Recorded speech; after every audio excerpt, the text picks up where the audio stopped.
മലയാള സിനിമയിൽ കിരീടം വയ്ക്കാത്ത രാജാവായി ദിലീപ് വിലസി നിന്ന സമയമായിരുന്നു അദ്ദേഹത്തിന് ആ കേസ് വരുന്നത്. പിന്നെ പൂർണ്ണമായി തകർച്ചയായിരുന്നു. ആ ഒരു സമയത്ത് തന്നെയാണ് എല്ലാവരും ചൂണ്ടിക്കാണിച്ചത് ഇതിന് പിന്നിൽ ഗൂഢാലോചനയുണ്ട്, അദ്ദേഹം തകരണമെന്ന് ആഗ്രഹിക്കുന്നവരുണ്ട്. ആ ആഗ്രഹിക്കുന്നവർ ഇന്ന് പരാജയപ്പെട്ടോ? അങ്ങനെ ആഗ്രഹിച്ചാൽ മാത്രമല്ല, എനിക്ക് തോന്നുന്നത് ഈ കേസ് ഇന്ന് ദിലീപിനെ വെറുതെ വിട്ടതോടുകൂടി നെഞ്ചത്തടിച്ച് നിലവിളിക്കുന്നത് മാപ്രകളാണ്. കാരണം ഈ കേസ് ആധാരമായ സംഭവം തുടങ്ങുന്ന സമയം മുതൽ ദിലീപിനെതിരെ കൊലവിളി നടത്തിയിരുന്ന ആളുകളായിരുന്നു മലയാളത്തിലെ മാധ്യമപ്രവർത്തകരിൽ ഏറെ ഭൂരിഭാഗം എന്ന് പറയുന്നതാണ് എൻ്റെ ശരി. എന്തോ ഒരു വ്യക്തിവിരോധം പോലെ, ആ മനുഷ്യന് ഇവർക്ക് എന്താണ് ദോഷം ചെയ്തതെന്ന് അറിയില്ല, ഒരു വ്യക്തിവിരോധം പോലെ പുള്ളിയെക്കുറിച്ച് ഒരു ധാരണയുമില്ലാതെ ഈ വ്യാജ വാർത്തകൾ നിരന്തരം പടച്ചു വിട്ടുകൊണ്ടിരുന്നു. എന്ന് വെച്ചാൽ അതുവരെ നേരത്തെ ശ്രീ സൂചിപ്പിച്ചതുപോലെ കേരളീയ പൊതുസമൂഹത്തിൽ ദിലീപിനുണ്ടായിരുന്ന ഒരു സ്ഥാനം എങ്ങനെ ഇല്ലാതാക്കാം എന്നായിരുന്നു അവർ തുടക്കത്തിൽ ശ്രമിച്ചത്. പിന്നീട് അത് കേസിനെ സ്വാധീനിക്കുന്ന തരത്തിൽ, അല്ലെങ്കിൽ സാക്ഷികളടക്കം സ്വാധീനിക്കുന്ന തരത്തിലേക്ക് ഈ കാര്യങ്ങൾ മാറി, ഇവരുടെ ചർച്ചകളും ബഹളങ്ങളും. പിന്നീട് എന്താ സംഭവിക്കുന്നത്? ഈ വിവിധ ഘട്ടങ്ങളിലായി ഈ വിചാരണ നടന്നുകൊണ്ടിരിക്കെ ആദ്യം ദിലീപിനെതിരെ മൊഴി കൊടുത്ത 25 സാക്ഷികൾ കൂടി മാറി. കാര്യം അവര് നേരത്തെ പറഞ്ഞത് മാറ്റി പറഞ്ഞു. അപ്പോൾ ഇതിൽ നമുക്ക് മനസ്സിലാക്കേണ്ടത് 25 സാക്ഷികളെ പണം കൊടുത്ത് വയ്ക്കലാക്കി എന്നാണ് മനസ്സിലാക്കുക. അപ്പോൾ അവർ കുറച്ച് കഴിഞ്ഞപ്പോൾ അവർക്ക് സത്യം മനസ്സിലായപ്പോൾ അവരെന്ത് ചെയ്തു?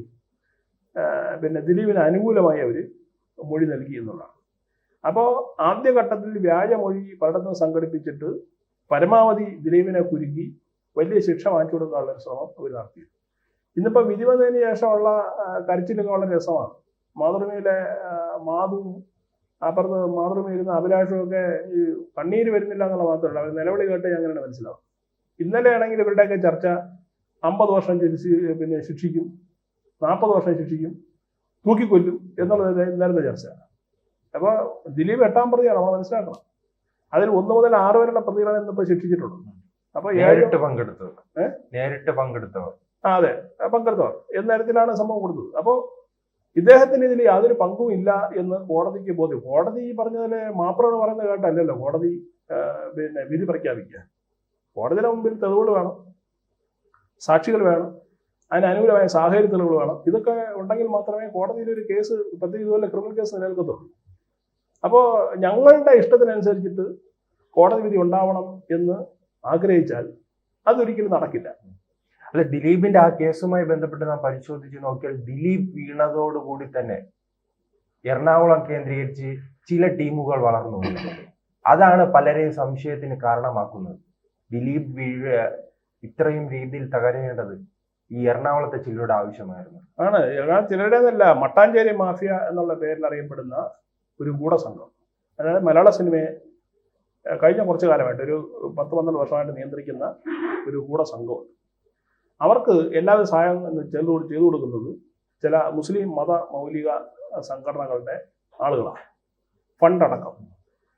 അപ്പൊ ദിലീപ് പിന്നെ മലയാള സിനിമയിൽ കത്തിയുന്ന സമയത്ത് ഈ കേസ് കിട്ടിയപ്പോൾ ഇതിനെ ദിലീപിനെ അടിക്കാൻ വേണ്ടി ഉപയോഗിച്ചത് ഇവർ തന്നെയാണ്. അങ്ങനെ ദിലീപിനെ ഭംഗിയായി ടാർഗറ്റ് ചെയ്ത് അദ്ദേഹത്തിനെതിരെ ഇല്ലാക്കഥകൾ ചമച്ച് എങ്ങനെയെങ്കിലും ദിലീപിന്റെ കരിയർ നശിപ്പിക്കണം, മലയാള സിനിമയെ നശിപ്പിക്കണം എന്നുള്ള തരത്തിൽ ഈ ഗെയിം പ്ലാൻ ഉണ്ടാക്കിയത് ഈ പറഞ്ഞ എറണാകുളം കേന്ദ്രീകരിച്ചുള്ള ഈ സംഘമാണ്. അവരെല്ലാ പിന്തുണയും മലയാള മാധ്യമപ്രവർത്തകർക്കും അതുപോലെ തന്നെ ഈ നേരത്തെ സാക്ഷികളെ സ്വാധീനിക്കുന്നതിന് വേണ്ടിയൊക്കെ അവർ വൻതോതിൽ അവർ ഫണ്ട് ഇറക്കി എന്നുള്ളതാണ്. എങ്ങനെയെങ്കിലും ഇദ്ദേഹത്തെ നശിപ്പിക്കുക എന്നുള്ളത്, അതുവഴി മലയാള സിനിമയെ നിങ്ങളുടെ കൈപ്പിടിയിലാക്കുക എന്നാണ് അവർ ഉദ്ദേശിച്ചത്. അല്ല, അവർക്ക് അത് ഒരു പരിധിയിൽ വിജയിപ്പിക്കാൻ കഴിഞ്ഞു. ഒരു പരിധിയിലല്ല, അവർ നന്നായി വിജയിച്ചു അതിൽ. കാരണം ദിലീപിന് ശേഷം നമ്മൾ മലയാള സിനിമയുടെ ചരിത്രം പരിശോധിച്ചാൽ മനസ്സിലാവും. അതിന് ശേഷമുള്ള സിനിമകൾ നമ്മൾ പരിശോധിച്ചാൽ മതി. കാരണം എല്ലാം സമൂഹത്തെ തെറ്റിദ്ധരിപ്പിക്കുന്ന, യുവതലമുറയെ വഴിതെറ്റിപ്പിക്കുന്ന സിനിമകളായിരുന്നു കൂടുതൽ. അതായത് മലയാള സിനിമയിൽ ഈ കഞ്ചാവും അതുപോലെ തന്നെ ഈ ലഹരി പദാർത്ഥങ്ങൾക്ക് പ്രാധാന്യം വന്നു എന്ന മുതലാണ് നമ്മൾ ചിന്തിക്കണം. മലയാള സിനിമ എന്ന് പറയുന്നത്, മലയാള സിനിമയ്ക്ക് ഒരു പേരുണ്ടായിരുന്നു. എന്താണ്? പിന്നെ നല്ല മൂല്യങ്ങൾ തലമുറയെ പഠിപ്പിക്കുന്ന, പുതിയ തലമുറയെ പഠിപ്പിക്കുന്ന, നല്ല മൂല്യങ്ങൾ പഠിപ്പിക്കുന്ന, കുടുംബ ബന്ധങ്ങളുടെ ആഴവും അതിൻ്റെ സ്നേഹവും അതിൻ്റെ ശക്തിയെ കുറിച്ച് പഠിപ്പിക്കുന്ന സിനിമകളായിരുന്നു ദിലീപിന്റെ സിനിമകളുടെ ഏറ്റവും ഒരു ഉദാഹരണമാണ്. അപ്പൊ അത്തരം സിനിമകൾ മലയാളത്തിൽ നന്നായിട്ട് ഓടുകയും ആളുകൾ കുടുംബസമേതം പോയി കണ്ടുകൊണ്ടിരിക്കുന്ന സമയത്താണ് ഇത്തരത്തിലുള്ള ചവറ് സിനിമകൾ വരുന്നത്. അത് ചെറിയ പിള്ളേരെ ഉപയോഗിച്ച് കോസ്റ്റ് കുറവാണ്, നിർമ്മാണത്തിന്റെ കോസ്റ്റ് കുറവാണ്, അവരുടെ അജണ്ട, അതായത് ഈ നേരത്തെ പറഞ്ഞ മട്ടാഞ്ചേരി മാഫിയയുടെ മുസ്ലിം അജണ്ട സ്ഥാപിക്കുന്നതിന് വേണ്ടിയിട്ട് ഉള്ള സിനിമകളും തിരക്കഥകളും അങ്ങനെ ഉണ്ടായി. അതിന്റെ അടിസ്ഥാനത്തിലാണ് ആഴ്ചയിൽ 10-15 സിനിമ ഇറങ്ങി തുടങ്ങി. ഈ സിനിമകളൊക്കെ സാമ്പത്തികം വിജയിച്ചു വെച്ചാൽ എല്ലാം പരാജയപ്പെട്ടു. ഒരൊറ്റ സിനിമ പോലും സാമ്പത്തികമായി വിജയിച്ചിട്ടില്ല. പക്ഷെ അവരുടെ അജണ്ട എന്ത് ചെയ്തു? വിജയിച്ചു. ഇതായിരുന്നു അവർ ലക്ഷ്യം വെച്ചത്. അപ്പോൾ ദിലീപ് തകർന്നു കഴിഞ്ഞാൽ സ്വാഭാവികമായിട്ടും ഇവർക്കൊരു എൻട്രി കിട്ടും എന്നവർ പ്രതീക്ഷിച്ചു. അതാണ് കിട്ടുകയും ചെയ്തു, അവർ നന്നായിട്ട് ഉപയോഗിക്കുകയും ചെയ്തു എന്നുള്ളതാണ് വാസ്തവം. അല്ല, ഇനി എങ്ങനെയായിരിക്കും ഇത്? അപ്പീൽ പോയാൽ തിരിച്ചടി കിട്ടുമോ? തീർച്ചയായിട്ടും ഒരു സംശയം വേണ്ട. അപ്പീൽ പോയാലൊന്നും എൻ്റെ ഒരു പരിമിതി അറിവിച്ചിട്ട് ഞാൻ മനസ്സിലാക്കുന്നത്, കാരണം തെളിവുകളുടെ അഭാവമുണ്ട് ദിലീപിനെതിരെ. അത് പ്രോസിക്യൂഷൻ കഴിഞ്ഞ ദിവസം വിചാരണ ഡീറ്റെയിൽസ് നമുക്കറിയില്ല, കാരണം ഇൻ ക്യാമറ പ്രോസസ് ആയതുകൊണ്ട് തന്നെ വിചാരണയിൽ എന്തൊക്കെയാണ് നടന്നത് അറിയില്ല. പക്ഷേ കോടതിയുടെ ഈ ഉത്തരവ് കൈ കിട്ടുമ്പോൾ വിശദമായിട്ട് അറിയാൻ കഴിയുന്നത് എന്തൊക്കെയാണ് വിചാരണയിൽ നടന്നതെന്നും എന്തൊക്കെയാണ് തെളിവുകൾ ഹാജരാക്കിയതെന്നും ഇവർക്ക് എന്താണ് തെറ്റുപറ്റി, പ്രോസിക്യൂഷൻ വഴി തെറ്റെന്താണെന്നൊക്കെ നമുക്ക് വരും ദിവസങ്ങളിൽ അറിയാൻ പറ്റുള്ളൂ. പക്ഷേ ഇപ്പോൾ വെറുതെ വിട്ടുവെങ്കിൽ, ഒരു ശിക്ഷയുമില്ലാതെ ദിലീപിനെ വെറുതെ വിട്ടുവെങ്കിൽ അദ്ദേഹത്തിനെതിരെ കാര്യമായ ഒരു തെളിവും കോടതി കിട്ടിയിട്ടില്ല എന്ന് മനസ്സിലാക്കാൻ, അന്വേഷണം അതിന് കിട്ടിയിട്ടുണ്ടാവില്ല. ഇപ്പോൾ ഒരു ഉദാഹരണം പറഞ്ഞു കഴിഞ്ഞാൽ, ഈ പൾസർ സുനി രംഗത്തിറക്കിയത് ദിലീപാണെന്ന് പറയും.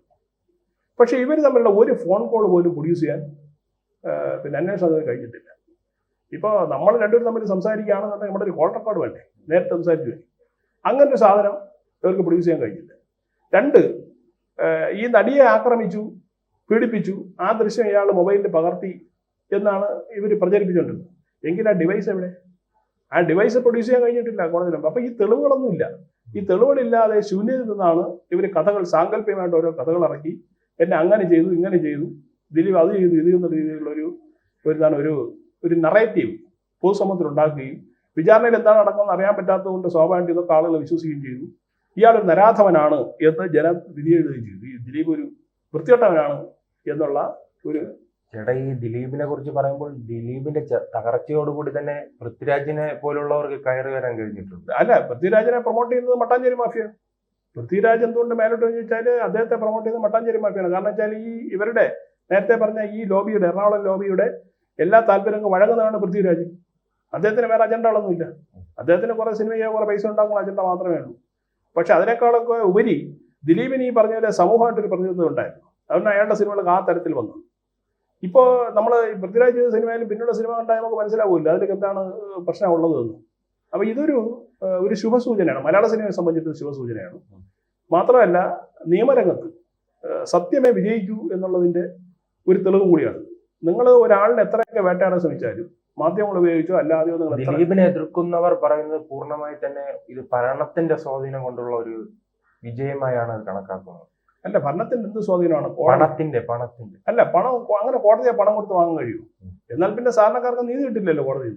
ഇതൊക്കെ ഈ പരാജയത്തിൽ നിന്നുണ്ടാകുന്ന നിലവിളികളായിട്ട് മാത്രമേ കണ്ടാവും. മറ്റവർക്ക് പണമില്ലാത്ത പാർട്ടികളാണ് എതിരെ നിൽക്കുന്നവർ. ഈ ആക്രമിക്കപ്പെട്ട നടിയെന്നും അവർക്ക് പിന്നാലെ നിൽക്കുന്നവർക്ക് പണമില്ലാത്തവരാണ്. അപ്പൊ അതല്ലല്ലോ എൻ്റെ ശരി.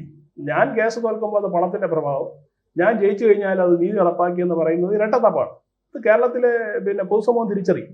ഇത് അങ്ങനെയില്ല. ഇപ്പൊ രാഹുൽ ഗാന്ധി മോഡൽ അതാണ് സംഭവിക്കുന്നത്. അങ്ങനെയല്ല വേണ്ടത്.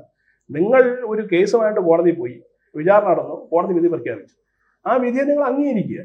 അതാണ് നിങ്ങൾ ചെയ്യേണ്ടത്. ഇനി അതല്ല, വിധിയോട് ഏർപ്പെട്ട് നിങ്ങൾക്ക് അപ്പീൽ ചെയ്യാം. നിങ്ങൾ ഹൈക്കോടതിയിൽ പോയി നിങ്ങൾക്ക് അപ്പീൽ ചെയ്യാം, ഈ വിധിയെ ചോദ്യം ചെയ്യാം, വീണ്ടും കേസ് നടത്താം. അങ്ങനെയുള്ള നിയമ സംവിധാനം നമ്മുടെ നാട്ടിലുണ്ടല്ലോ. അത് പറയാതെ ഇതിങ്ങനെ ഈ കോടതിയെ അവഹേളിക്കുന്ന തരത്തിൽ ഇത് കാശ് കൊടുത്ത് വാങ്ങിയതാണ്, ദിലീപിന്റെ പൈസ ഉള്ളതുകൊണ്ട് നടന്നതാണ് എന്നൊക്കെ പറയുന്നതിൽ യാതൊരു അർത്ഥമില്ല എന്നുള്ളതാണ് ഇതിന്റെ ഏറ്റവും രസകരവസ്ഥ. മാത്രമല്ല, ഇനി വരാൻ പോകുന്ന ദിവസങ്ങളിൽ സംഭവിക്കാൻ പോകുന്നതൊക്കെയുള്ളൂ. ദിലീപ് വളരെ അഗ്രസീവാണ്. കാര്യം ഇപ്പൊ തന്നെ അന്ന് ഒരു സ്റ്റേറ്റ്മെന്റ് അദ്ദേഹം കുറച്ചു മുമ്പേ കൊടുത്തിട്ടുണ്ട്. എനിക്കേറെ കള്ളക്കേസ് കൊടുത്തവരെ എല്ലാം ഞാൻ കോടതി പോകുന്നു പറഞ്ഞിട്ടുണ്ട്. അപ്പൊ ഇനിയാണ് ഇതിന്റെ ഒരു പൂരം നടക്കാൻ പോകുന്നതെന്ന് ഞാൻ മനസ്സിലാക്കും. കാരണം ചവിട്ടേറ്റ മൂർഖനാണ് ദിലീപ്. മര്യാദയ്ക്ക് അടങ്ങിക്കിടന്ന് ഇവരെല്ലാവരും കൂടി പാവപ്പെട്ടവനെ പ്രതിയാക്കി അയാളുടെ വ്യക്തിത്വത്തിലുണ്ടായ ഒരു വിഷയത്തിനെ വലിയ രീതിയിൽ കൊടുത്ത് ഇവനൊരു അധമനാണെന്നുള്ള രീതിയിൽ പ്രചരിപ്പിച്ചവർക്കെതിരെ ഇനി ദിലീപ് അടങ്ങിയിരിക്കുമെന്ന് തോന്നുന്നില്ല. നേരത്തെ പറഞ്ഞതുപോലെ പണത്തിന്റെ ഹുങ്കി കാണിക്കാൻ പോകുന്നത് ഇന്ത്യയായിരിക്കും. കാരണം ഇവർക്കെതിരെയൊക്കെ ഈ പറഞ്ഞ ഇടപെട്ടവരെയൊക്കെ കേസിൽ കൊണ്ടുവരികയും പല നമ്മൾ കാണുന്ന ആരാധിക്കുന്ന മുഖങ്ങളും അവരുടെ യഥാർത്ഥ മുഖം വലിച്ചു കീറുകയും ചെയ്യപ്പെടും വരും ദിവസങ്ങളിൽ എന്നാണ് ഞാൻ മനസ്സിലാക്കുന്നത്.